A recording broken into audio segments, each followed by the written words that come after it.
right. We're going to have a little fun tonight because if there's something I like talking about, it's bears. Today, I had the day off until now. Now I'm working hard. But I had the afternoon free. I waited till it warmed up a little bit because it was below freezing this morning, even though the sun was shining, because I wanted to go for a bicycle ride. And yesterday, late afternoon, early evening, I drove up towards the Beartooth Road and to the closure, and I looked, and I thought, oh yeah, it's a light snow year, which is too bad. But from a bicycle's perspective, that ain't bad at all. I might be able to get up that road a bit. So about noon I left, and 4 hours later I was home, but I made it up to the second switchback on the Beartooth Highway. That was fun. It was a great ride. And I was thinking of an earlier window in my life when I was in Glacier National Park more. Glacier used to open the Going to the Sun Road to bicycles only from the closure at Avalanche Lake Campground. And depending on the year, you could usually get up to the loop, that sharp bend. And some years you could go beyond, depending on when you were up there and what was going on, right? But if you went up there in April, you could almost always bet on those avalanche chutes. If you were just patient and stopped, you'd see a grizzly bear in those avalanche chutes pursuing food. It would come in a variety of ways into those avalanche chutes. Some of them were carcasses of animals that might have got trapped in those slides. And those great big sensitive noses of those bears would drag those things up, dig them out, and feed on them, like pulling them out of the deep freeze. Didn't even worry about letting them thaw, just have at it. And there's also a degree of succulence in the vegetation in April, even in April. And Glacier is a lower elevation place, especially the west side. And there was already some young succulent plant growth going on that draws those bears in as well. So those avalanche chutes were good. And I'd always do it on a bicycle in April. And today, I was thinking about that. And there were two snowfields I had to carry my bike across, so I could see, the other end, and they weren't deep. I didn't punch through or anything. I just carried the bike, got on it again, rode around the first switchback road, and the same avalanche chute that fed the first snowfield fed the upper one, because they were in the same chute. So I walked across it again. And I thought, and I stopped. I didn't see any grizzly bears, but I had a Clark's nutcracker land on a tree branch about 20 feet away from me. And it caught my eye, and there's an old friend. And then a pine squirrel ran across the road, which tells me grizzly bears, right? Because those two players play in the game of grizzly bear survival, especially in this ecosystem, which is drier and higher than Glacier. But I still, riding a bike in April, coming to an avalanche chute in the Northern Rockies, you got to get out, stop, and look. You never know. You never know. So that was a fun day. I had a great day. Another great thing, it's opening day of baseball season. And because of my grandfather, I'm a Chicago Cubs fan, and this is appropriate to speak of because Cubs are small bears, which dovetails into the topic, right? And the Chicago Cubs open the Major League season with the first pitch of the first game played in this season, and the Cubs beat the Brewers 5-4. So go Cubs is all I can say. Thank you, Grandpa, wherever you're at. Sadly, in 2016, when the Chicago Cubs won the World Series after over 100 and something years, Grandpa was not there to see it, which is too bad. But that's in part reason why I put this shirt on tonight. I've been known to show up at kids' programs with a layer of like 6 t-shirts, because each one has a special message. Yeah. Like I have one that says, "Run Montana." And from a bear perspective, it should say, "Don't run Montana." And I tell the kids that. But then I have a little asterisk that I add, usually on my dry erase board. Thank you, Patty. Unless they can see you not running. Yeah. Anyway, I've pulled a lot of t-shirts off. People are amazed sometimes. How many shirts did you wear to the program? But this is it, trust me, and I will not take it off. Don't worry. But I did want to put the hat on. Thanks, Cubs.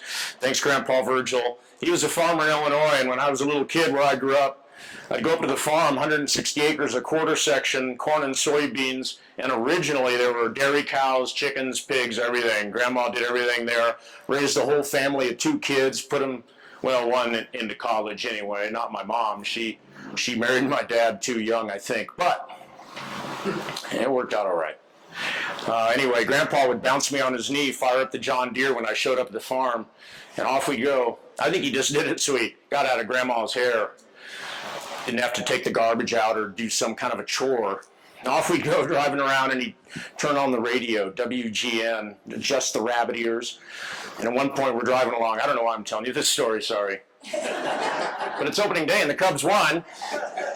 Anyway, he stopped the tractor, turned it off, and said, "Gregory Allen Smith, pay attention." Uh-oh, I thought I'd messed up. You know, use your full name. That gets your attention. I said, "Yes, Grandpa." And he said, "There's only one sport in America worth caring about." And I said, "What's that, Grandfather?" And he said, "Baseball." I said, "Okay, baseball." And he said, "And there's only one team to root for in baseball." And I said, "Who's that, Grandpa?" And he goes, "Obviously you have not been paying attention, Gregory Allen. It's the Chicago Cubs." And he turned the radio back on, and there was the Cubs game playing. I don't know what my little head was doing, but I was having a great time in the tractor. Go Cubs. Anyway, thanks for being here. I really appreciate it. You know, when you hang the banner of charismatic megafauna like grizzlies, it will draw a crowd. As well as it should, in my opinion, because if you hang the umbrella, pop it open, it's going to provide habitat to support grizzlies, you will get a myriad of other species having a place to call home as well. That's the beauty of grizzlies. They're a big, charismatic omnivore that require and demand a lot of real estate. And if we as a people, as a culture, as a society can have tolerance for it over time and continue to protect the cores of those vital wilderness cores that the bears yet call home, we'll have a success story into the future. But time will tell on that. I'm going to give you a little information about me other than the fact that my grandpa was a farmer and I'm a Cubs fan. I did grow up in Illinois, and I was lucky as a high school kid to have a teacher. His name was Mr. C. And when I work with kids, I tell them this story because I think it's important. And I always make eye contact with all my teachers. And I tip my hat to them. Thank you for teaching. And I look at those kids and I say, I hope you are as fortunate as I to have someone in your life that makes a big difference in the direction that your life goes. Because I'm here in front of you tonight because of my teacher, Mr. C. As a 10th grader in high school, I realized without 2 science credits, I was not getting out of high school. So I thought I'd better start now. And in 10th grade, I signed up for environmental studies in 1974. I didn't know who taught it, but I walked into the classroom for the first day and it was Mr. C. He walked up to me and introduced himself and said, "Welcome to my class, Greg Smith. I know your 2 older brothers." And I'm going, uh-oh. And he said, "I'm not going to hold that against you." He said, "You can be whoever you want to be in my classroom, and I hope you have a good year. Thanks for being here." And from that point on, it was a pretty cool relationship. He was a great teacher is what I'm saying. Nobody in my family ever went to college, but after 3 of his classes in high school, environmental studies, the next one was biology, and then I took advanced biology, Mr. C planted a seed in my head and my heart, and he said, "You know, Greg Smith, if you want to go to school beyond high school, you can do it. There are ways to make this happen, and I can help you, and there are other people who can help you." And I remember when I approached my mom and dad and I told them, "Hey, I'm thinking about going to college and studying biology." My dad, who sold used cars, and my mom, who made draperies in the living room, were quiet. The only thing my dad did is he looked me right in the eye and he said, "What are you going to do with that biology degree?" Because you know what dads worry about, right? Yeah, those of you who are dads know what dads worry about. And I said, I don't know, Dad, but I like it, and I think I want to go. And so I got my undergraduate degree at Eastern Illinois University, and I got my graduate degree at Montana State University over there in the little town of Bozeman, big town of Bozeman now. Mr. C, when he wasn't teaching kids in Illinois, would take the summer months off, as teachers will do, but he worked. And the day that school got out, he got in his Ford station wagon with his 3 daughters in the back seat, the thing packed full in the back and on the top, and they drove to Glacier National Park in Montana, where he was a seasonal Ranger Naturalist, and in my opinion, one of the best that the National Park Service would ever have. As he encouraged me to go to school, he kept in touch with me, and one year, when I was a junior in college, he called me on my grandma's pink rotary dial phone. I wish I had it as a prop for kids today, because when I say rotary dial phone, they go, what? What's that? But it was a great phone. He called me and said, hey, Mr. C, how's things? And he said, oh, good. Just touching base. Hey, what are you thinking of doing this summer of 1978? Got any ideas? Nope, not really. And then I knew he must be calling for a reason, right? And he said, well, how would you like to work as a cowboy at the horse corrals in Glacier National Park? And I said, I'd love to, but I've never even been on a horse, Mr. C. And he said, well, we'll see if it's a problem. I'm going to call the owner. Bud Elman is his name. I'm the Ranger Naturalist on his horse rides in the summer, and he knows me, and I'm going to put in a good word for you, Greg. We'll see what happens. So he called me back after he'd put in the good word, said, Bud moves slow, so give it a couple of weeks, but he will call you. And sure enough, like 2 weeks later, the phone rings again, that pink rotary dial thing, and I picked it up and said, hi, it's Greg. And there was a real slow-talking, contemplative, thinking kind of a fella on the other end of that phone. And I was kind of excited because I realized this is Bud Elman in Columbia Falls, Montana, and I got all excited, so I started talking faster and faster. And Bud said, Greg Smith, your teacher, David Castile, put in a good word for you, and I'm just interested in hiring you, but I've got a couple of questions I want to ask you before I hire you to be a cowboy in one of my horse corrals. I said, okay. I knew what the first question was going to be. I knew it was going to be a really short interview, and he said, well, just briefly describe your horse experience to me. Whenever I work with kids, I look at them and said, you don't want to lie. So I had to tell him the truth. And I said, Mr. Elman, none. I've never been on a horse in my life. There was a long pause on the phone. I thought he had hung up. I said, Bud, are you still there? And he goes, I'm thinking. Okay. He says, all right. He came back on all by himself. I'll tell you what I'm going to do. I'm going to hire you. Because you know what? I appreciate your honesty. I've had people tell me they're experts around horses only to end up giving me a bunch of head shy and saddle sword stock by the end of the season. He goes, this could be good. I'm going to teach you the right way to do it. I'm going to teach you my way. And we're going to get along great.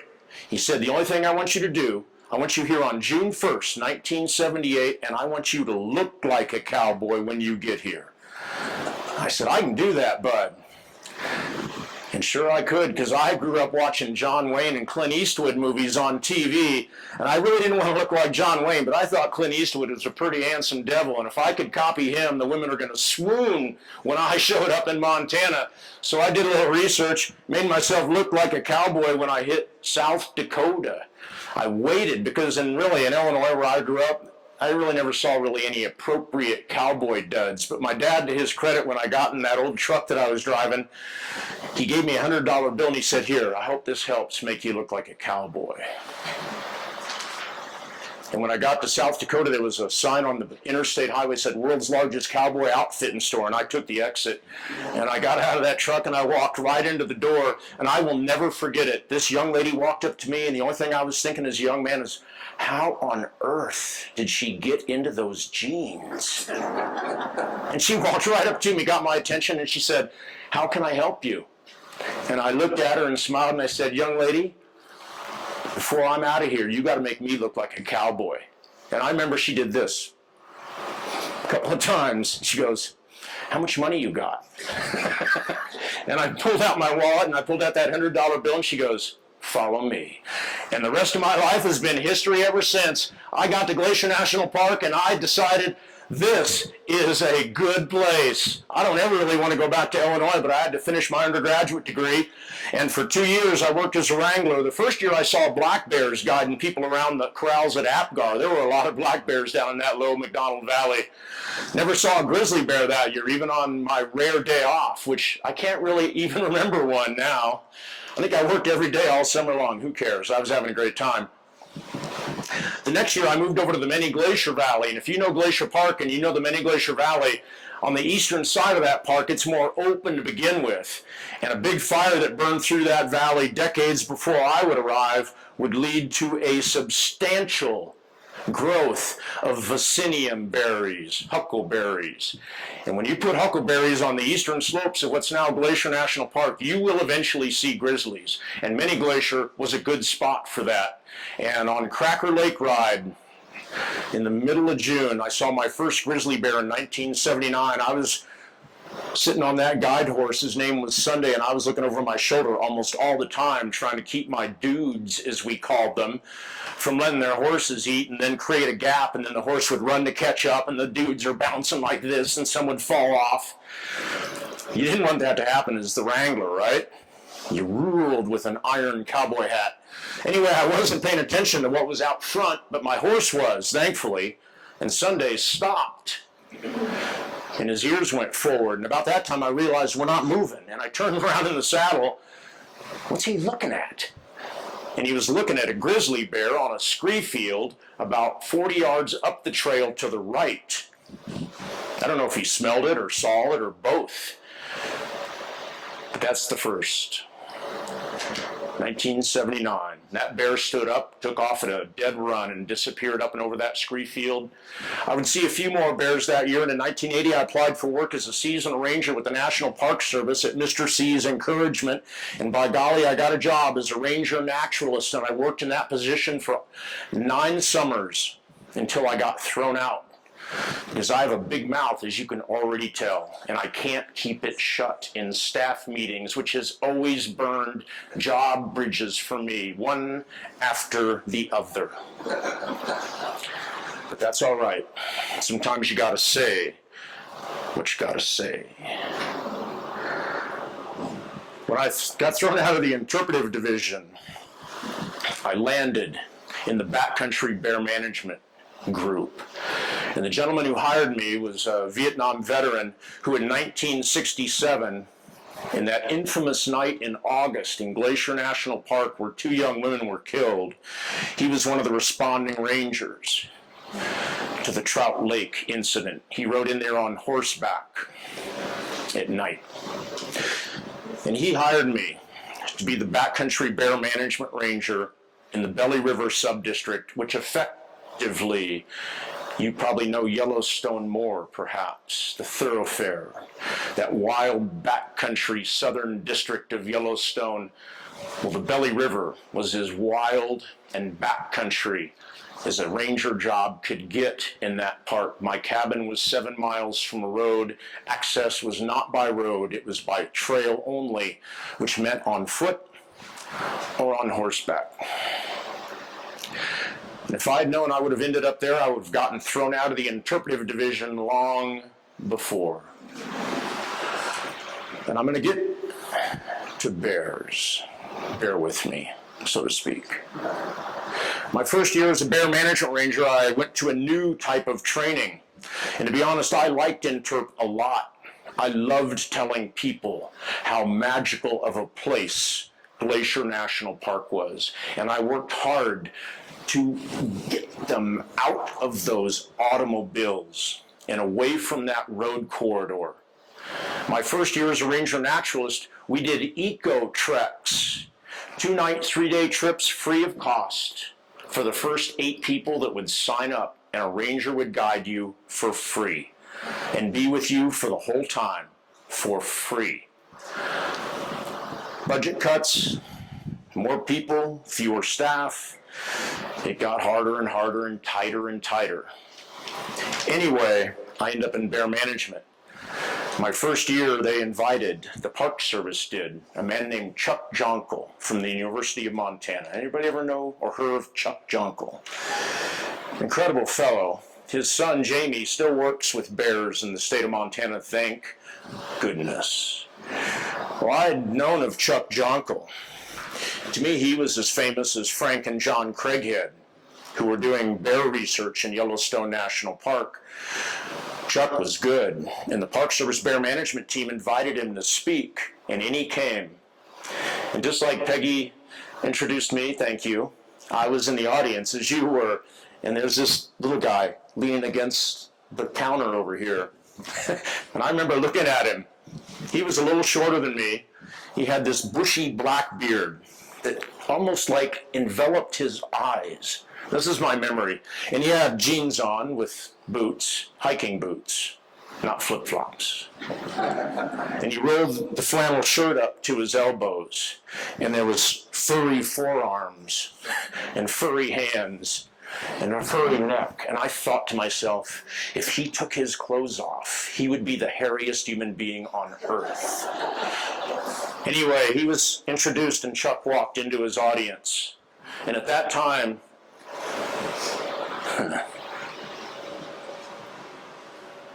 in 1989, there wasn't a woman in the audience. No, every person on that bear management team was a man. And that room oozed testosterone. We're going to manage those bears all right. Yeah, we are. We're going to put them under a helicopter in a sling. We're going to shoot them with drugs. We're going to pull premolars. We're going to relocate them. We're going to be bear management rangers. Well, Chuck Jonkel comes out and he's looking at us.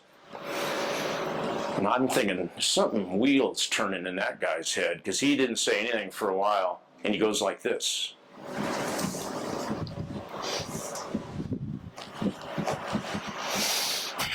And he looks out over his audience, which is always smart as a presenter.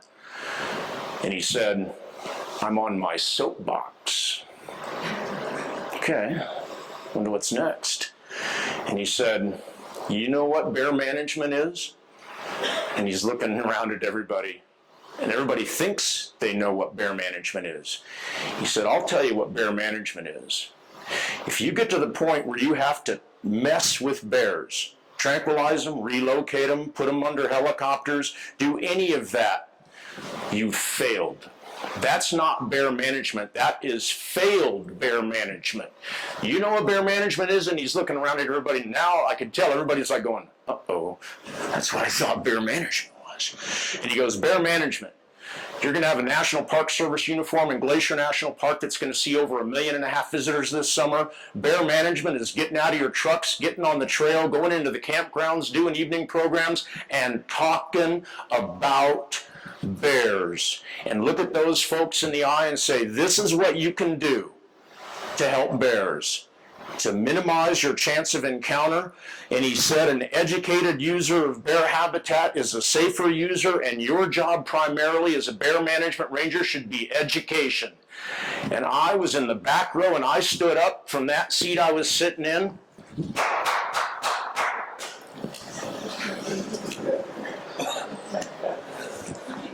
Because nobody else, man, was clapping. But I think he was right. Before he was done, he gave us a lot of biological information, which I found fascinating. I got one more story, and I'll get into the meat of things for you, all right? I'm a bear management ranger. Prior to that, I was an interpretive ranger, and I did a slideshow at the St. Mary Visitor Center on grizzly bears. I called the program The Bear Facts. I thought that was kind of clever. I thought people might think sex and draw a big crowd in. When you're desperate, you pull anything out of your hat. I did a program, and one guy one day walked up after the show, and he looked at me in the eye and he said, "Greg Smith, that was a nice program you did." I'll never forget the word nice. It's kind of average. It was a nice program. But I will not forget the next things he said, and I'm going to write it down. He said, "You know, those grizzly bears you talked about are very..." I started too big. This is a long word. He said, "Those grizzly bears of yours are very inconvenient." I'd never heard that before. And I remember I looked him in the eye. I still have no idea who this guy was. I never asked him his name. I said, "How so?" And this is what he said. Because he said, "They make us pay attention."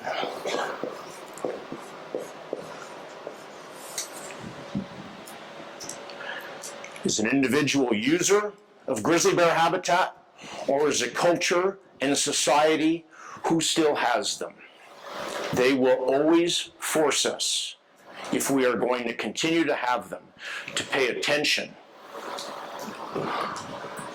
I forgot all about that until one year as a backcountry bear management ranger in Belly River, I threw a pack together for a day trip from Belly River up and over Stony Indian Pass and dropped down into the Goat Haunt Ranger Station, about a marathon run of distance, 26 miles or so.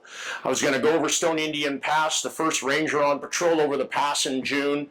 I had my pack set, and because I worked with mules, we use mules a lot in Belly River, I got into the habit of weighing packs. So I'd manny up a load, and I'd put each side of the load on the hook of the scale, so I knew I had a balanced load for my mules to carry. In this case, I don't know why that night, I remember picking up that pack going, "God, that's a heavy pack for a day hike." And I walked out of my little cabin into the barn, and I put it on that hook, and it was 42 pounds for a day hike. And then I thought, what on earth? At the bottom of it was a .44 Magnum with a round of ammunition clip. There was about 8 pounds right there. And then there was a big first aid kit, a lot of extra gear. I was going over snow. I had an ice axe, a lot of food. Just had a lot of stuff. And that big park radio that's like a big brick, and every now and then it actually worked, and you could talk to people in the backcountry. That was kind of fun. Dang. And I tell kids this story, and I'm going to tell it to you in a more brief version. And when I tell it to the kids, I ask them, pay attention, because Ranger Smith messes up a lot. And I want you kids to learn from this story, because if you're going to be a good user of bear country, do not do what I did that day on my patrol. Curious now? I had a heavy pack, 42 pounds, and I got an early start. It's one of those lovely June days in the Northern Rockies when the sun rises around 4:30 in the morning, and you've got daylight all the way until 10 that night. And I was going to need a nice long day because I had a lot to do. Loaded my pack the night before, and I got out that cabin door mine at 5:15. That nice dawn window. The other nice window I enjoy is the dusk window, and that's termed the crepuscular window of dawn and dusk. My favorite time is to walk, but it's interesting because that's the favorite times that bears will often venture forth, in that early morning light, or as the sun is settling down. They're active then for probably obvious reasons. Maybe their noses are more sensitive at that point because everything they know, they're sniffing it. Well, anyway, I was by myself. I got an early start, and I had a long day. I was a busy ranger. All by my lonesome, I crossed that swing bridge, came up on the ridge, looked back to my little cabin in that lovely meadow, I saw my 2 mules and my horses, a little ranger station complex, and off I went. And about a mile later, I went right by Grovant Falls. It was raging pretty good, a lot of snowmelt coming out. And another half mile, there's the spur trail down to Causey Lake. And I walked down to that campsite, and I walked right into the food prep area, and I did a little check. Everything was good. Fire great, because we allowed wood fires there if you collected dead and downed wood. And some people would leave garbage in the fire pits, and I kind of remember I kind of booted through it and felt if everything was cool. I saw no food debris, no litter, no garbage. Everything was cold. That's nice. The food cable was strung between 2 trees to the height that even a bear on its hind legs reaching couldn't get at those bags and packs. They were pulled all the way to the top of that cable and tied off. Good. Nice. Everything here is good, because I'd called in that night and I knew I had 2 groups of 2 hikers. 2 of my 4 campsites were occupied that night, and the campsites were about 100 yards away from where the food preparation area and food and garbage storage. See, it all makes sense, right? We get a high human density of use in that park, so what we did is try and regulate it as best we could. And then we provided the safest opportunities for them to secure and hang garbage, to sleep well away from where they're preparing and storing food. Should have been good.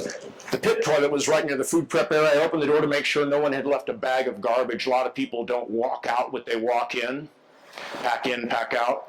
This time, everything was good. I swept it, put a little lime on top, keep the odor down, and then I dropped my pack for a moment, and I walked that 100 yards down to see the tent sites. I wanted to see which ones they had picked.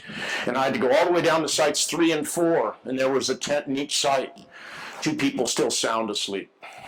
I don't know that, but that's my assumption. I never got them up. Walked right back. I could see my pack the whole time, and I picked it back up, threw it on my back. All good here. 24 miles to go. Back up that spur trail, and I turned west towards Glens Lake Foot Campground, which was another 1.5 miles down the trail. I'm a busy ranger. I had a lot on my mind. Man, I got a lot to do today. I sure hope that snow conditions are good. And I stopped on the trail. I was moving pretty good. I was a young guy then, but I was moving about 4 miles an hour, and coming right at me at a walk. Look at him right there. He's staring right at me now. That big Grizz with a hat on his head, in this case, because that's about how far away he was. I know he was a Grizz because I saw that big muscular hump. I always ask kids, what's the defining field mark to identify a grizzly from its smaller cousin, a black bear? And they almost always come up with the hump. About half the time they suggest the hump is made of fat. I say no, and I give them a good example. It's muscle. All 152 pounds of grit and muscle, they got that one down. Yep, that big muscular hump, I saw it rising off the forequarters behind that big, broad, dished-in concave facial thing and those little rounded ears on the head. And because the bear was standing on all fours looking right at me, I noticed those lengthened, straightened front claws as well. I also noticed darker forelegs than the lighter brown that I saw on the top of the bear. But don't worry. I'm a trained bear management ranger with my firearm buried at the bottom of my 42-pound pack. But more important than that, I had on my hip belt right there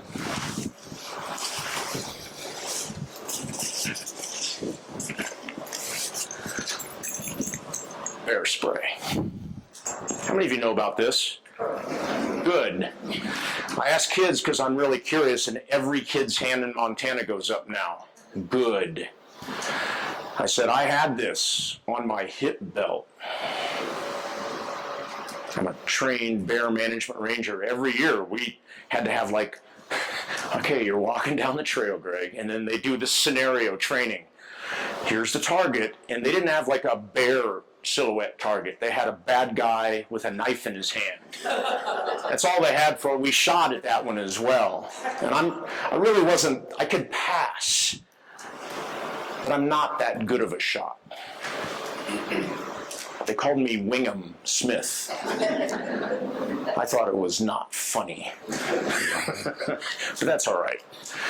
But we had to shoot the pepper spray right at the nose of what was supposed to be the bear. Yep. So there's that bear on this morning. Now it's about 6:15. And he's looking right at me. And Greg Smith, Ranger, Bear Management Ranger Professional, I didn't even think about bringing this out of the holster. And I doubt I would have even thought about, oops, you got to take the little plastic cap off the safety or it won't work. I just stared at the bear for about 1, 2, 3 seconds. And then the bear cocked its head a little bit. I'll never forget, to the right. And it went, woof! I never do the woof that bear did justice. I've been trying for a long time. But I've had second graders jump way into the air. When that bear went woof, what it did next was this. This bear rose up, and I saw now dangling in front of its belly those linked and straightened front claws, and it spun away from me, and it took off. End of show. That bear moved. Don't run, Montana, unless they can't see you doing it. And then it maybe is one of your cards you might want to play. I just stood there. The bear did what I saw over 100 different bears in my years in that park called Glacier. And only one time did I have a bear approach my large group in an interpretive hike up to Grinnell Glacier, which is a whole nother story and set of circumstance, which ended well. But that bear was as close as I would ever get to a wild grizzly to this point in my life. And that bear did what most bears would do once they sensed it was me, Homo sapien, around. They took their personal space and they moved it in a hurry. How much is a hurry? 30 to 32, maybe 35 miles an hour, I don't know, but they can cover the length of a football field in a little over 8 seconds, which is faster than that young man from Jamaica, Mr. Bolt, could cover as he won Olympic gold medal after Olympic gold medal. When they wish to cover ground in a hurry, they are quite capable. And the other thing that I would notice, and I told the kids this, right when that happened, I remember when the bear spun and ran, I squatted down, I just was shook up. And I thought to myself, man, did I screw up? And from this point on, I will stand and ask the kids, what did I do wrong? And they got it. Well, you were all by yourself, you weren't making any noise, you weren't paying attention. I had one say the other day, after I told them this intro, you weren't paying attention. I was not. I should have been making some noise. You don't need to do it constantly, but I was in a tight place in that trail. I knew that trail. I'd hiked that trail hundreds of times already, but it had a tight turn there, and it was really thick. And we caught each other on the turn, and I couldn't see that bear. I had no visual perspective. The wind was blowing down valley, taking my scent this way. Sometimes I prefer to have my scent broadcast because those bears will smell me and make a decision based on that. But it would have helped very likely had I made a little noise at that moment prior. I didn't do it. But I was just preoccupied. I was moving quick. I wasn't thinking. I wasn't paying attention. And the other thing I noticed after I got up there, I looked at the tracks. Yep, you can see those claw marks out in front of the toe marks. couple of inches, and you could see where the trail got roughed, where the bear spun and took off. And for every one of my 3 strides was 1 stride of that galloping grizzly bear running away from me. And it stayed on that trail corridor for about a half mile. And I noticed with every stride length, a little moisture splashed. I don't recall the bear carrying one of these. When I ask the kids, what was the bear doing? They'll turn bright red and go, the bear was peeing as it ran away in fright.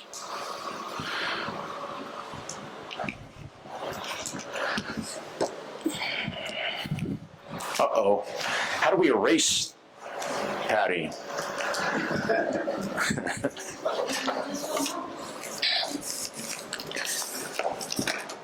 Don't worry, I got it covered. I got it written down on a piece of paper.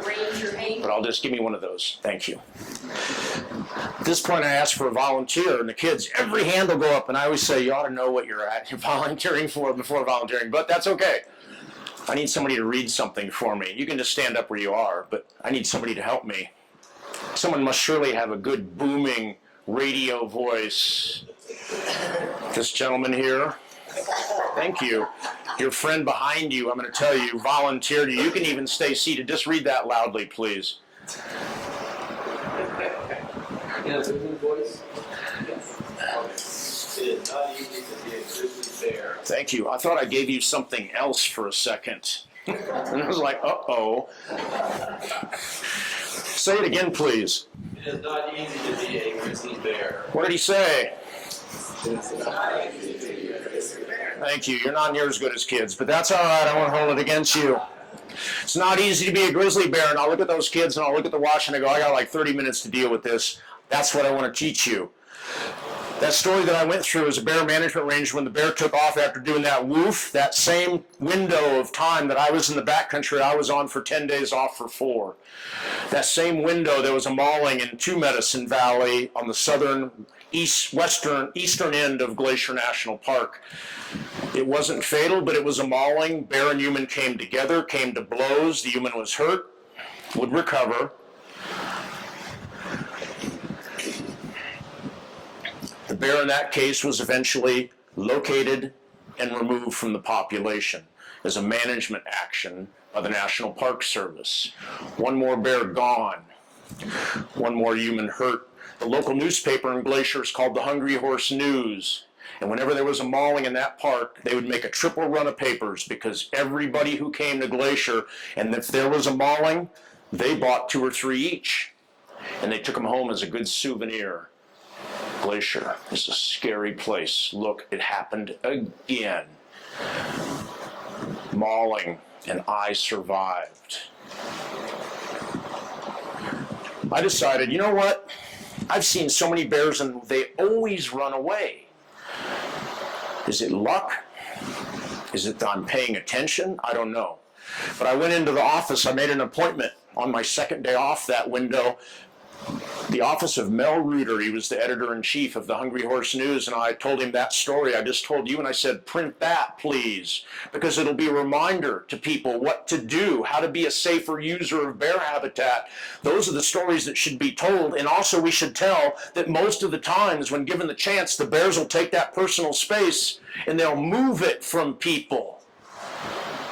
And he said, no, I'm not going to print that story, Greg. You know why? And you all know why. It won't sell papers. And that's what he told me as he looked me in the eye. And I walked out of that office and I said to myself, you know what? Until the day I die, I'm talking bear. And I like talking with kids, but you guys are pretty good. All right, it's not easy to be one. If you learned anything tonight, take aspects of this talk. You probably already have it in you, or more than I could ever even provide.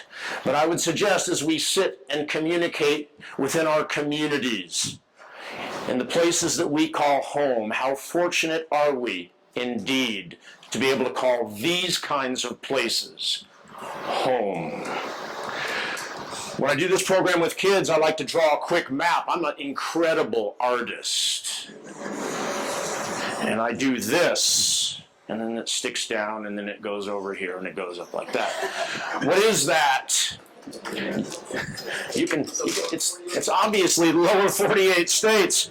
And then I take the same blue pen in this case and draw a big river in here that exits down around New Orleans and starts up in Minnesota. We all know that's the mighty Mississippi. And sometimes, depending if I'm feeling bold, I'll draw in the Missouri River. But I like to have that Mississippi there, and then I take another color, purple, with hash marks, and I go like that. And I say, when Lewis and Clark journeyed into this country at the request of our president named Jefferson, after the purchase of that territory we would call the Louisiana Purchase, it is estimated by biologists who have looked at habitat, and the suggestion has spectrum of range. I've heard a number as high as 100,000. I've heard another number as low as 50,000. And those two numbers indicate the estimated number of grizzly bears that existed south of Canada, north of Mexico, and between the Mississippi River and the Pacific Ocean. And effectively every western state had a population of bears, and the state that we now refer to as California had an estimated population of 10,000, which is a substantial piece of the grizzly bear pie. That last California bear was killed in 1922, and one by one we start erasing the board, because I'm going to ask kids, this is what it used to be. There aren't that many, or that many, or that many anymore. And state by state, I just start erasing. California, Arizona, New Mexico, Texas, Oklahoma, Arkansas, Iowa, Kansas, Nebraska, Oregon disappears. Let's see. Now it gets a little more interesting. Minnesota's gone. The Dakotas are gone. And I'm just going to get rid of it all for a second, and then I'm going to fill in again. And I put a little box about right here. And I put something that sort of looks like that right there. And because I'm so happy to call Montana home, I make Montana like giant. That's Montana. And I asked those kids in 2022, out of the maybe 100,000 bears that were here 200 some odd years ago, how many yet remain? Some of you know. I would bet my house on it. Thank you. And those 2,000 bears are more or less evenly distributed within two ecosystems. The one that your little town right here sits in is called the Greater Yellowstone ecosystem. And the one that the park that I worked in for so long, I always like to call it the Greater Glacier ecosystem, but we call it the Northern Continental Divide ecosystem. Either way, the parks alone would not stand alone to support the 1,000 or so bears that might survive in each of those ecosystems today. And the ecosystems, of course, are a big puzzle of public lands, private lands that wrap effectively around those parks. And that's what we've got.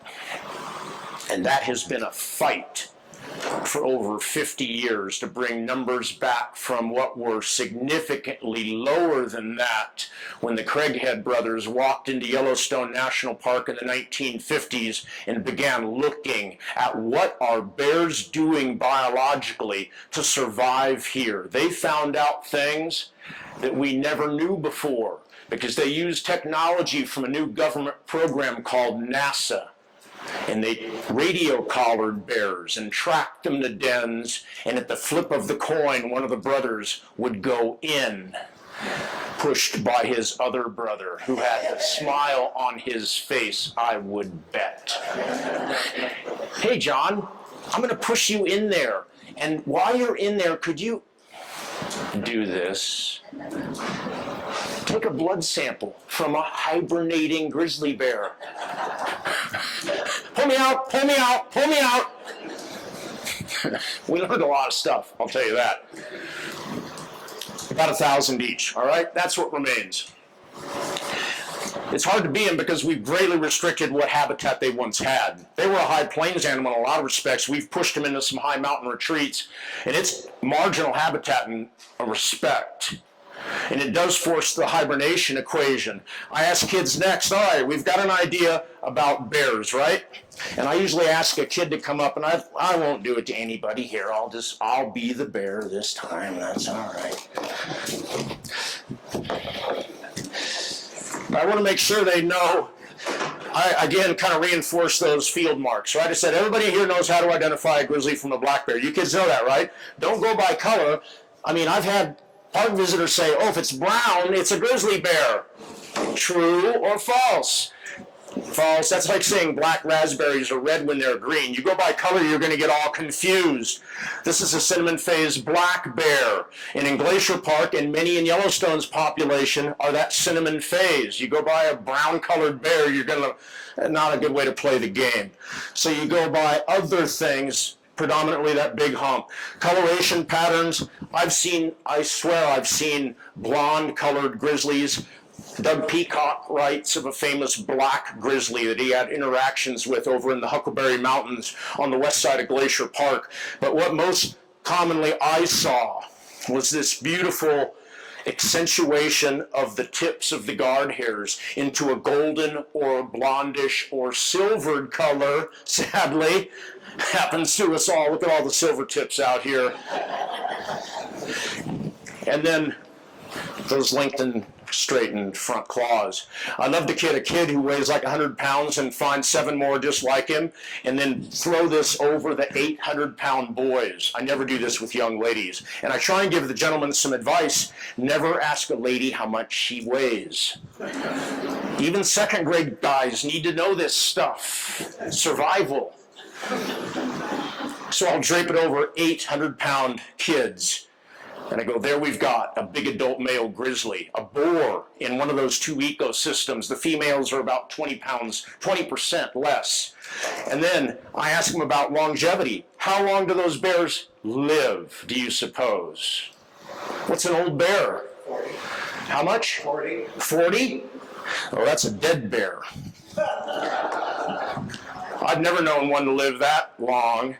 I've heard of 25-year-old grizzlies. As a matter of fact, there's a very famous one. She's a mother, and she gave birth to 4 cubs several years ago, and she did a really good job keeping those 4 cubs alive.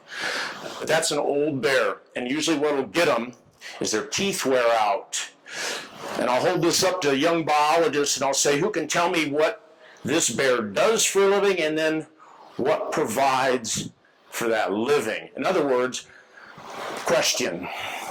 What are these bears, these grizzlies, Ursus arctos horrilibus? Isn't that a great sub-specific name? Horrilibus. All right. What do they do for a living? One word. Good. I usually have a banana in my pocket, but now I've got a transmitter device. It's probably a tracking device. I'm thinking that I'm going to be followed now when I walk out the door, but that's okay. I deserve it.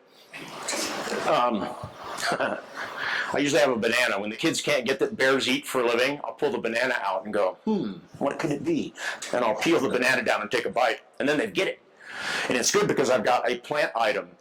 Because then what I do is I go, okay, give me an example of what do bears eat? What's one thing that a bear eats? Berries. What? Berries. Berries, okay, I heard another berry. What do bears eat? Fish. Meat. Meat. Give me an example specifically. Deer. Deer. Okay, thank you. What do bears eat? Grubs. Grubs. Insects. What do bears eat? Moths. Moths. What do bears eat? Roots. What do bears eat? Grass. Squirrels. Interesting. Let me just show you what usually happens in my classes of students. Like, look, some really good information. Here it is. I'll usually have a scribe. I love getting kids up and making them help. So I'll like erase this and then put eat. Bears do that for a living, and then then I ask the kids examples of what they eat, and I'll put plants and animals with a line, and off we go. And almost always it looks like this, heavily weighted on the animal item, meat. And then I'll ask for a show of paws. It's obvious, the data is conclusive. By a show of paws, what do bears eat more of over the course of their feeding year, meat or plants? By far. Bozeman Daily Chronicle, I've used this as an example for years. I shouldn't do that, poor newspaper. All right. This one was an older paper delisting Yellowstone National Park area grizzly bears, and in here they referred to them as North America's largest carnivore. They don't know how upset that makes me. But it sells papers, and that word will sell papers. Carnivores, yeah they are. No they're not, because you look at the dentition alone, those flattened molars in the back are going to tell you this is an omnivore.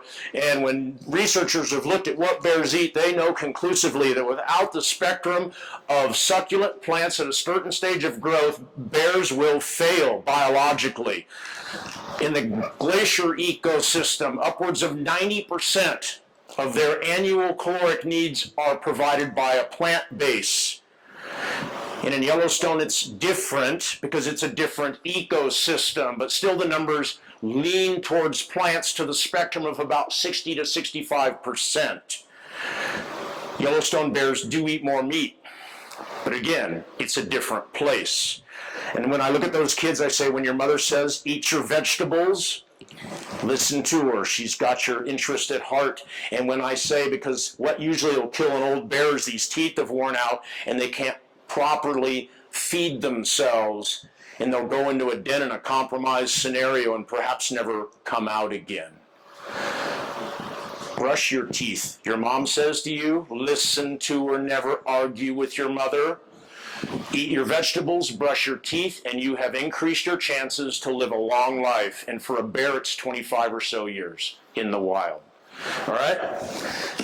How hard can it be to be a bear? All they do is go around eating. Well, here's the question I'll ask kids. All right, smarty pantses. I ask the kid, what do they do again for a living?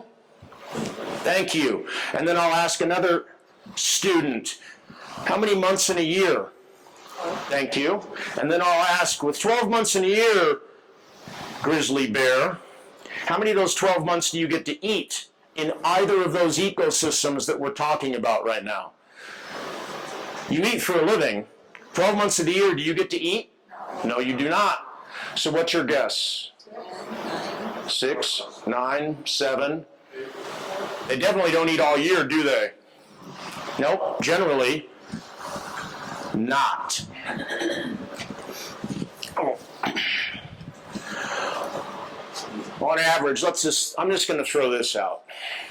7 out of the 12 months, bears are relatively capable of finding adequate calories. And then I'll ask kids this. Here's an interesting thing. I'll ask them, so if they're not eating for all 12, 7 months they eat, what are they doing the other 5 months? Bears.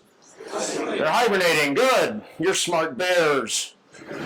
And then I ask my bears, all right, you've got 2 reasons that you go into that hibernation den that you dig yourself, usually in northeast facing bowls, up and near tree line, which is lower in Glacier, higher in Yellowstone, because again, they're different ecosystems. But why the northeast bent on a slope? What does a northeast slope contain? Snow. And if the kids can't get that, I'll go, who wants to go to Bridger Bowl or Red Lodge Mountain and go skiing? Where are you going to find a good pow-pow? And they know that. North Bowls. Yeah, they are. And that's where those bears go. And they dig their dens and they'll start preparing it sometimes as early as September and have it all ready for that big storm that'll hit. Maybe in November, maybe in December. And depending on whether you're a pregnant female or a big boar, you might stay out a little longer. But anyway, boom, in they go. And they do not eat for upwards of 5 months a year. And why is that? Is it because it's cold and snowy or because they can't find adequate calories? Which one is it? Cold and snowy? Nope. You got a big fur coat and 5, 6, 7, 8 inches of fat on your body by the late fall, hopefully. Cold is nothing. What your limitation is your ability to find plants in that short succulent window when they can actually pull protein and usable nutrients out of that plant source. And because that dries up completely by the end of fall, they have no choice.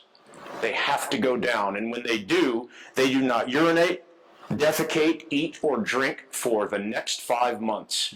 They slow metabolism down, they slow their breathing rate down, they slow their heart rate down, and that steady state system runs them through all the way until right about now. When about 3 to 4 weeks ago, a big male bear was seen coming out of a den in Yellowstone, and now the females with the cubs in tow will start emerging from dens now that April has arrived. It's a fascinating game, that hibernation sequence, and it's played because of a lack of available food. Question. So if they were in the plains and we had no people there, would they be able to, go 12 months out of the year? They would very likely. When the wolves returned to Glacier on their own with no relocation effort involved, I was there in the late 70s, in the early 80s. And in 1986, Diane Boyd and her research team out of the University of Montana documented a pack of wolves born in Glacier Park, first time in 50 years. That shook the branches on wolf management and the recovery plan that had been discussed for a long time for this ecosystem. And you all know that story. But the story of Glacier was interesting in that the highest concentration of grizzlies in Glacier is in that North Fork of the Flathead River portion. It's got the densest concentration of grizzlies in the lower 48 states. It's a productive biological area. And some young male grizzlies started following those wolf packs.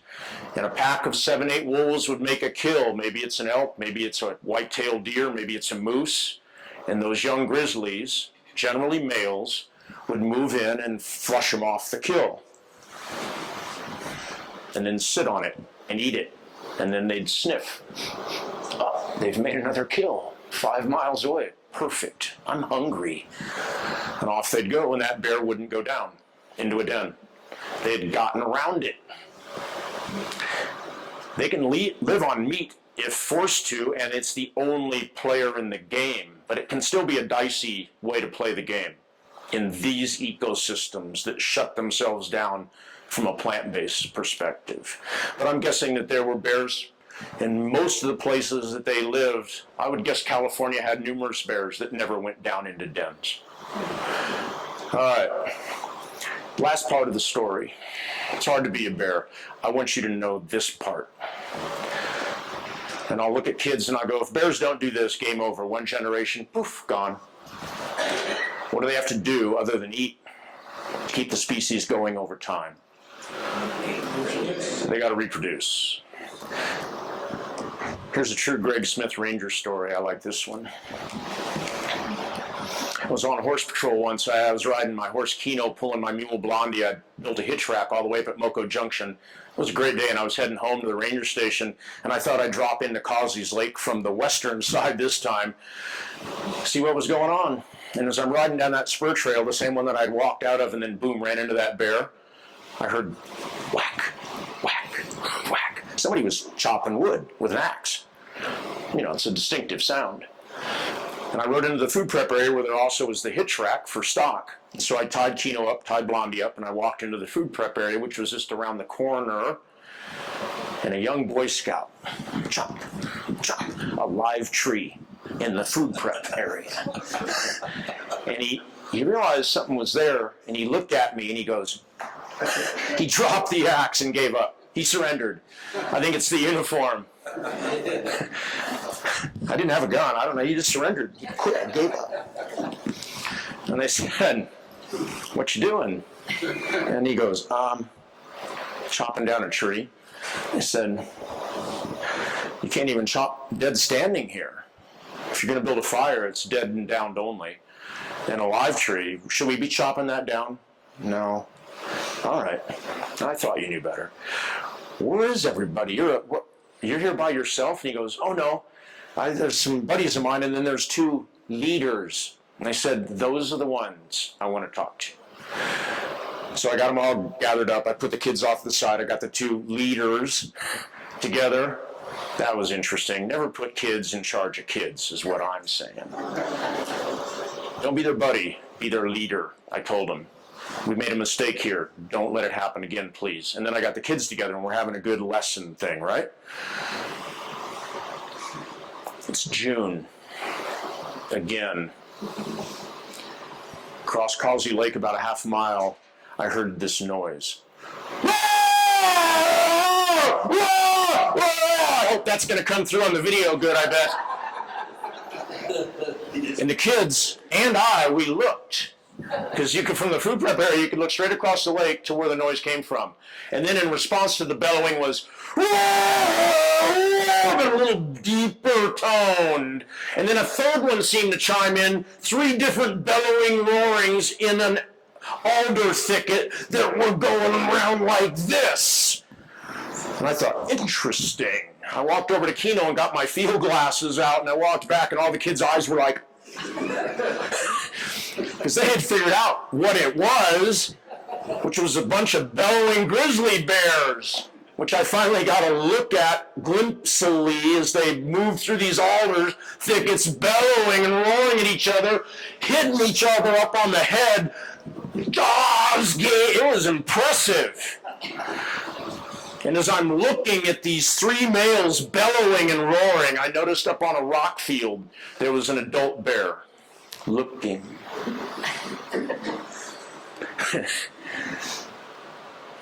And I go to kids, what do you suppose that 4th one was doing? Well, by that time I've already kind of fed them the fact we're going to talk about reproduction, and I picked one of the young ladies to be my female grizzly that's going to give birth in a little bit. I won't do that to any of you, don't worry. But I say, well, that's the female. And the reproductive game is playing out in the spring of the year, which is when it does. And I've let them guess, spring or fall, those are your only choices.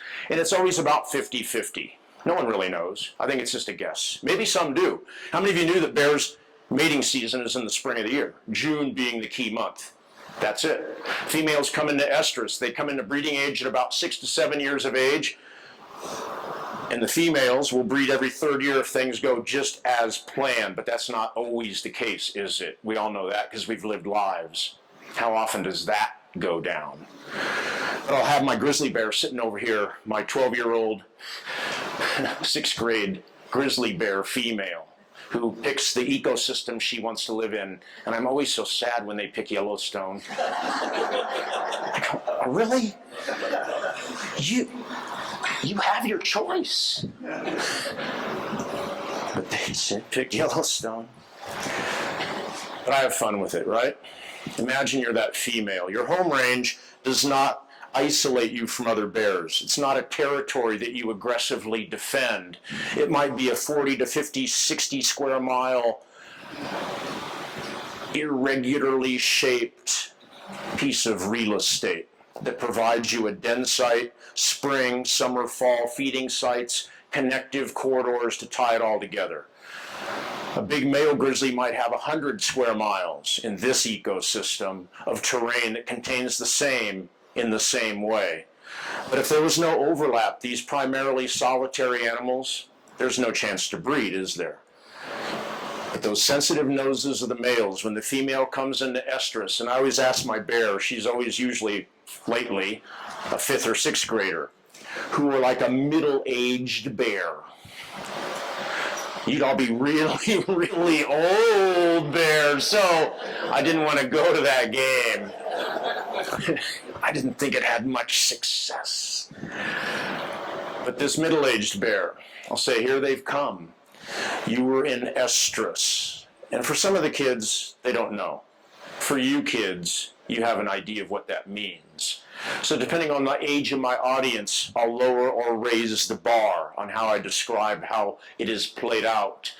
But the female, as she comes into estrus in the spring of the year, will actually be receptive to the copulatory event and have on average 2 eggs fertilized for a relatively short window. So she needs to time the sequence of events, and so she'll release pheromones that will broadcast her reproductive upcoming state to big males that have a close enough proximity or overlap with her home range that lo and behold, one day they're walking around in June eating for a living, mostly plants, and they stop. And the nose comes up, and I can only imagine what they're thinking now. And they'll move some ground to find that female, and usually more than one will find that female. And those 3 bellowing boys that we heard that day with those Boy Scouts, that was impressive. And to have fun with the ladies, and I'll go, young lady, and it's you on that rock looking down, all you can imagine. That's it? I get no more choice than those 3 goofballs. Because, you know, they're with a bunch of guys that are, you know, how a 6th grader is. Oh my, they're worthless. They turn into you and I. But she makes a choice, and I always think this is an important part of the message. And I go, young man, when you're not the chosen bear, what you do is you tip your hat. You respect the young lady's choice, because when she says no, that's what she means. And I don't know if that's a bit anthropomorphic, but I like to use bears because we're so much like them.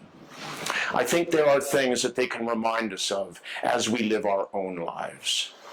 And those males that aren't chosen will step out of that reproductive game, and the one chosen partner then will stay with her. And a pair bond will form that, depending on how many other females are in estrus that bear can locate with that sensitive nose, the pair bond will either be very short and brief, or it will last maybe for 6 weeks.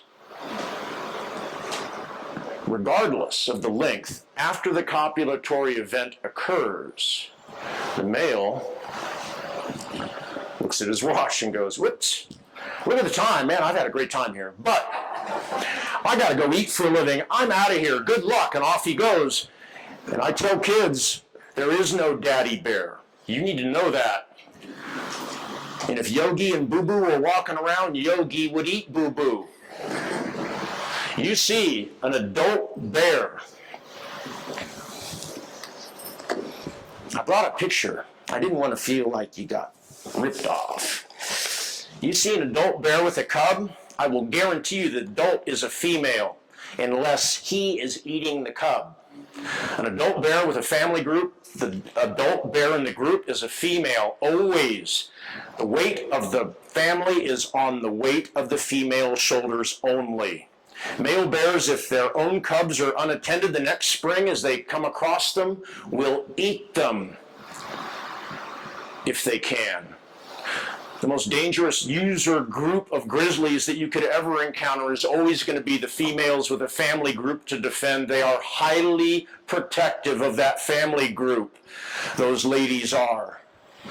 So broadcast your presence. Hiking groups, don't go early, don't go late. If you're off trail, every now and then, just make a little bit of noise. Maybe sing a little song, not loudly. Maybe talk to yourself. If you do that already, great. Just keep it up when you're out in the woods. It'll be a good thing. No sense to make a big ruckus. Bears are really sensitive. Most of them, I think, pay attention. Cubs. This is the last part of the story I really wanted to tell you. This fascinates me as a biologist. And when I work with kids, I say, you know, biology is a fascinating thing. It's the curiosity of it. And I turn to my grizzly bear female. All right, you were successful. You drew in males, you picked, the bond was formed, the copulatory event occurred, and you've told me on average you're going to give birth to 2 cubs, and that is correct.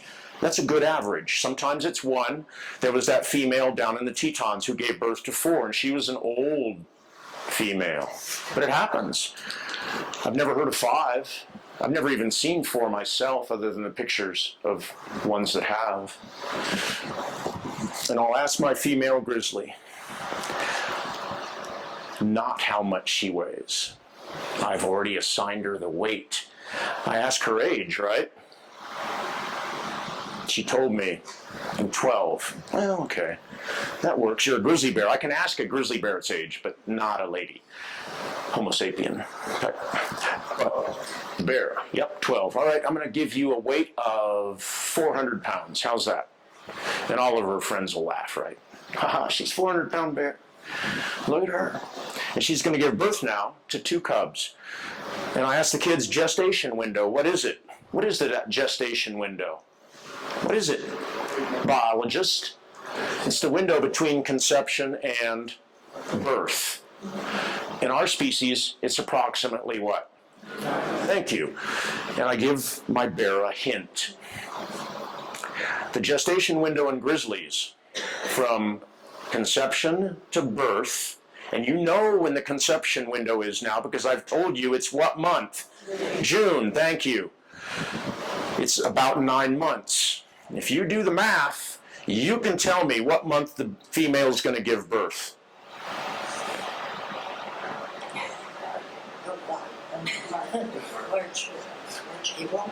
No, earlier. Count June. June, July, August, September, October, November, December, January, February. Boom.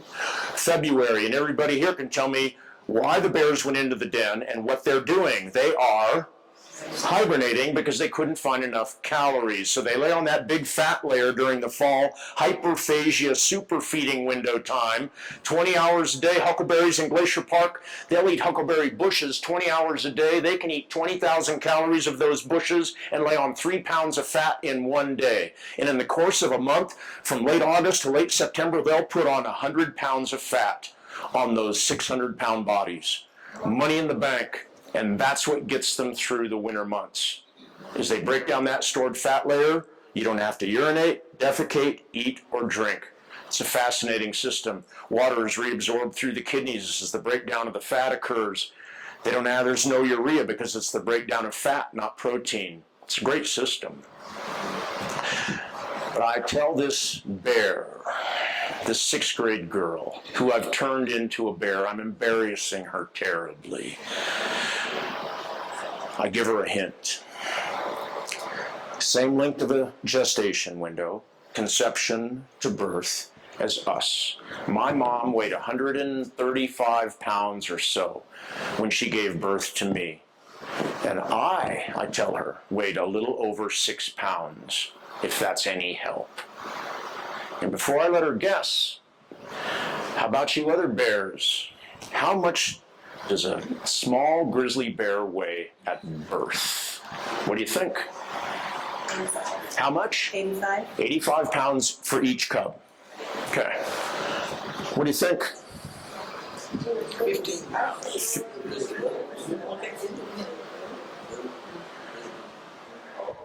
You're saying they're small. Small. How small? 85 pounds small? 30 pounds small? 40 pounds small? About a pound small. Yeah, in other words, they're about, where did I put it? There it is. They're about that big. They're about the size of a bottle. And I asked the kids, nothing just happens randomly in nature. This has been selected for. And I will ask the mother, at birth, you're a mammal. What are you going to feed your offspring? And even the 6th grader will tell me, I'm going to feed them milk. If you had an 85-pound cub, what would its caloric demands be in the production of milk? You would have to produce gallons every day for each cub. You have not eaten anything for the last 4 months. I laid it on. How do they pull that off, though? They breed in June.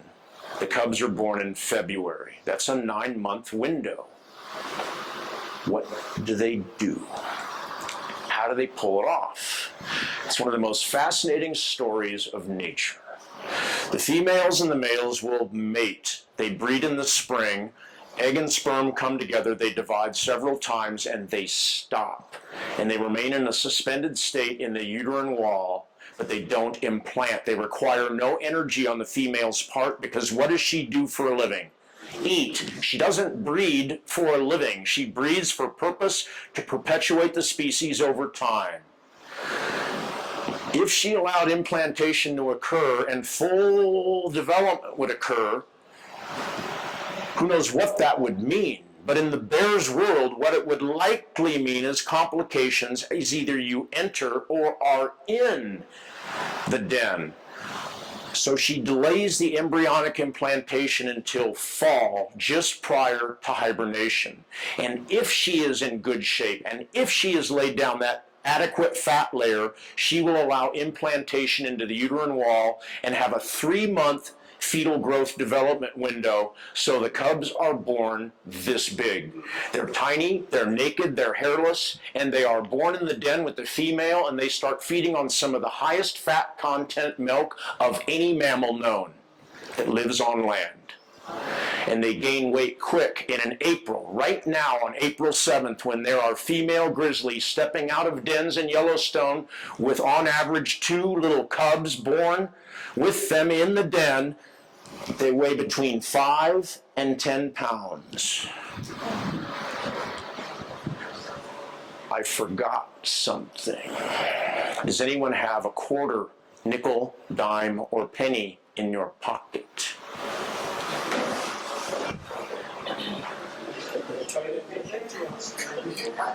No one has. Oh, wait. I'll give it back. What would you like? No, a penny. That's fine. Thank you. I'm going to take 2. Thanks. All right. I don't have a mom here, but I do have 2 of the cutest little cubs you've ever seen. Here's the little mom, the little girl cub. We're going to let girls go first. Your mom's going to be really good. When you come out of that den with her, though, you're going to be really bad, just as kids can be, and you're going to be a nothing but problem. A lot of things kill cubs in their first years. The male that is your father, if your mom turns around and doesn't pay attention for a minute and you wander off, boom, you're down, you're gone, and you're a meal. People don't drive the speed limit in our national parks anymore, do they? No, they go fast because they're in a hurry. Nobody's paying attention, and they hit you in a car one night as you're crossing the road behind mom. You were a little startled because of the pavement. You didn't quite understand it, and she gave a woof. Come on. Somebody comes around the corner at 70 miles an hour, not 45. Boom, gone. Crossing a swollen stream in July. There's a lot of water coming out. Got to swim across. Gone. Snowfields, those are a hazard as well. And on average, in many populations, in the cub's first year of life, heads or tails, about half don't make it. Heads or tails? Heads. It's the tails. I'm sorry. We've lost the female, and that's too bad because you already know it's all on the way to the females to keep these populations going. We really only need 1 male in those 1,000. Well, we don't know because we've got to have overlapping home ranges. But the females are by far, in my biological opinion, more significant in the long-term game of survival for these grizzly populations that we've got down to the numbers that they are. But we've still got a little male here that gets to play the game. Good luck, young man. Your mom's good, but she's lost 1. Who knows why? Heads or tails? He did it. He survived the first year, and that's a good thing because I can keep talking. You're going to go back in with mom at the end of your first feeding season. You too have put on weight and fat, which is going to be good for you. You maybe weigh 80 to 100 pounds, and you go back into the den with mom. She'll dig it for you, and in you go as a little family group. You come out again for your second season, and we'll stay with her again, very likely, gaining weight, gaining experience. She's going to tell you everything you need to know. There is no Papa Bear. You go back in for a second window with her of hibernation, and out she comes, and she's going to come into estrus again. She's going to emit those pheromones that draw big males to her who will eat you. So she's got to abandon you, get you out of here before that all starts. This abandonment window usually equates to about a 12 or 13-year-old human being. They're young adults. They're experienced to a point. I always tell the 6th grader, when you go home, there's a note on the door. Dear Jenny, we've moved. We've decided to have another one. Good luck. No credit card, no checking account, no car, no key to the house. That's the game you get to play. If you've got a sibling that survives with you, you might stick with them. Heads or tails, that sub-adult window until you become a breeding age adult, 5, 6, 7, somewhere in there, half of them, heads or tails? Tails. Heads. We lost him. So that female who had 2 that year and put 3 years of effort into it has nothing to show for it. She will likely breed again the next spring. But let's say she lost both on that first year. Sometimes it takes her system a while to set itself again. It's often dependent upon how much she's going to get to eat in any given year. There are good years and there are bad years, and we all know that. And I look at those kids to conclude and I say, out of every 4 bears born in the wild, only 1 will live to be a breeding age adult and enter the population and potentially add to it over time. That's if it goes good. That's if we have enough wherewithal as a species ourselves to take a look at what is left, to realize how significant it is and what is left, to do everything we can to keep it good for bears. And I'm going to, if I can find the book, which I see.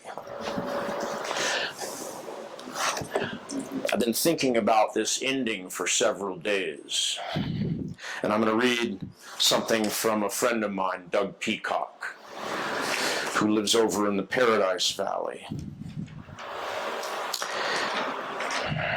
We will see, won't we, how this game plays out. It's gone pretty well lately. There are things looming on our horizons that can have huge impact. Doug wrote these words in 1990. Grizzlies need big, uncompromised wilderness with few trails, no scenic flights, no human conveniences, no human management or, quote, improvement, really, of any kind. The wilderness has to be there for its own sake, and then hence for the sake of the grizzly. It will also be there for us in another sense, because there's nothing new to be learned from animals who are products of our own selecting. That would only be another stroll down a museum hallway, a corridor of mirrors. Grizzlies are wilderness incarnate.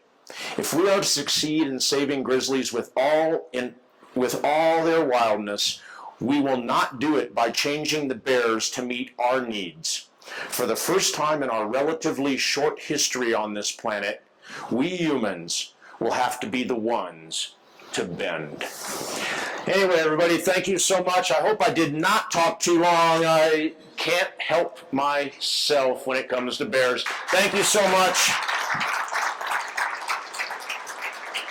Spread the word. When you go to those potlucks, parties, gatherings with friends, you look them right in the eye and say, you know what, it's really hard to be a grizzly bear, and tell them why. And we need some champions for wild places, for wilderness, and I hope you will be one of those. Thanks, everybody.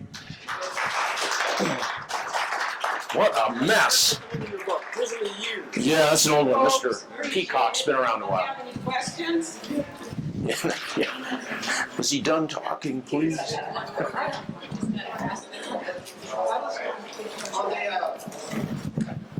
Some question over here. Feel free to leave, everybody, but question. The Canadian counterpart of Glacier, how do they manage? I mean, is there more wilderness up there, or is it? Well, I mean, again, we need to, what is real wilderness?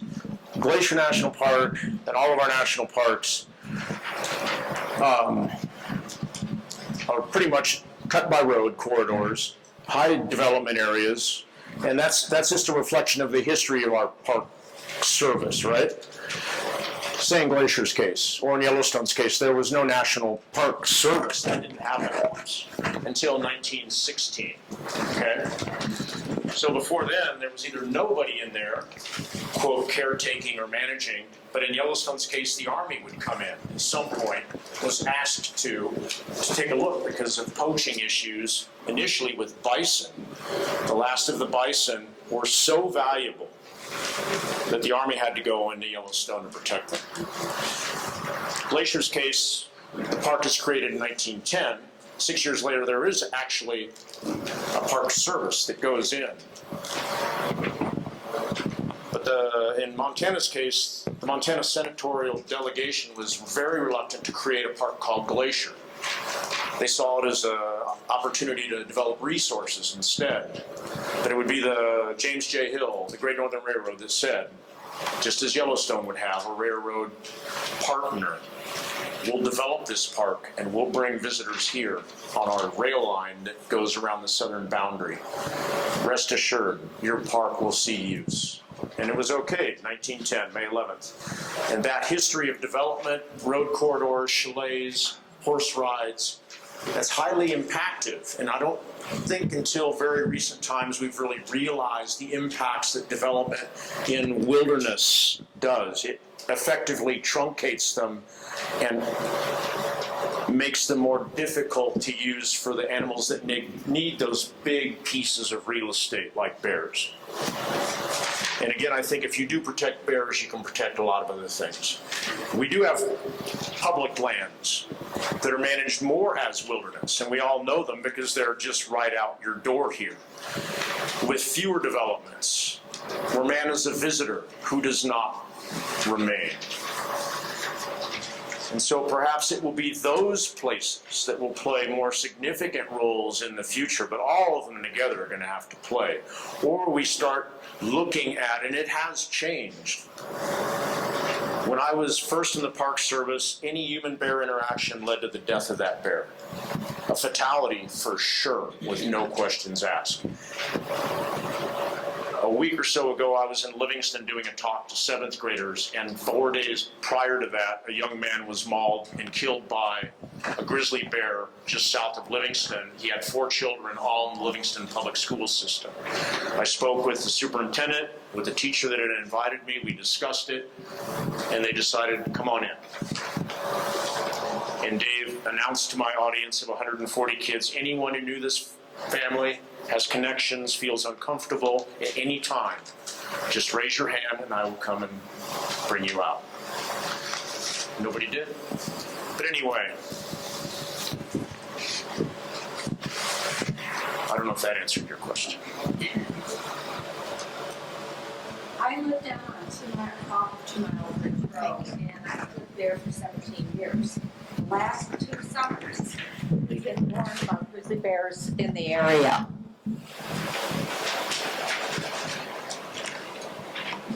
And I know somebody has seen them. Oh, yeah. Be surprised. So are they coming down from the high country more so than they have been? Well, the bears that are coming out of dens in the high country, because we know that's where the dens are, they're not staying up in those snow basins. There's nothing to eat. And they're out now. And so the first place they're going to come, I was over in Belfry yesterday. The principal there had on his smartphone. He was driving to work like a week earlier, and out in an agricultural field was a big grizzly bear standing in an irrigation ditch. Wow. That was a week ago in Belfry. And you know, when you drive from here over to Belfry, it's like Sheep Creek, Bear Creek, this, and then whenever I go over there, I just think, man, I bet there were a lot of bears here because those names stuck on the dartboard, right? Bears and bears, bears, they're all over the place. And these riparian corridors, like to finish my bike ride, I just had one more climb in me, so I rode up to the top on the way to Belfry and turned around and came down. I was really cold, so I thought climbing that little hill would warm me back up. It did. But you can, it's like the visual impact of this riparian corridor of Rock Creek. I mean, it's just cotton, it's just lush. We all love it. And guess who else would love it? Because it's full of good succulent plants very early on. And I noticed from Bozeman, the green up like over by Belfry was further along. I even said that to the kids, wow, it's greener here. than it is in Bozeman. Nothing's really started over there. But yeah, you're gonna have bears all right, because there's more bears than there were not that long ago. You're the one, I think, that gave me the number 2,000 for the population, am I Yeah. correct? And that was split equally, about 1,000 bears more or less in each ecosystem. It wasn't that long ago, the population in the Yellowstone ecosystem might have been down as low as, say, 200 bears Wow. for the whole shooting match. And it's taken a long time to bring them back up. Now, I know I've had bears looking in the window. None of them got in the house, but, you know, One thing I think is important, when I wrote those, the bears are inconvenient, the guy said they make us pay attention, and I think that's a really good point to make, because we can all pay attention in different ways at different times and still haven't paid attention to bears. How many of you put meat in your own diets? How many of you eat meat and plant material? All right, you go to the grocery store, right? And you look at your options. Man, I'm gonna have a couple of cheeseburgers tonight. You know, here's this one's really inexpensive, but you have no idea who the producer was or where it came from. And then there might be one that's, oh, it's grass-fed, more local. And maybe you can do a little research, because a lot of the local producers are doing grass-fed beef, are also doing some other things, because they're our neighbors and they know what's going down here, and they're going to have to learn to live with bears. And how do you learn to live with bears? Sometimes you used to just shoot them, shovel them, and shut up, right? Just get rid of them. Get rid of that inconvenient bear. But now they're going, all right, okay, maybe I got to play this game. So I got to get guard dogs. I've got to have range riders. I've got to do more to protect my herds. I've got, when they calve, I need to bring them in close to home. But all those things cost money and they take time. All right, good. Add that dollar bill or 2 or 3 per pound to your product. And if you want bears on the landscape and feel it's important, when you're a consumer and you go to the store to buy dinner tonight, do some research, find out, because there are producers, and I know they're selling in some of the Bozeman markets, their products available. It costs more. Bears are going to cost more. They're not easy. They're not convenient. And we ought to help those agricultural producers who are trying to do it with them.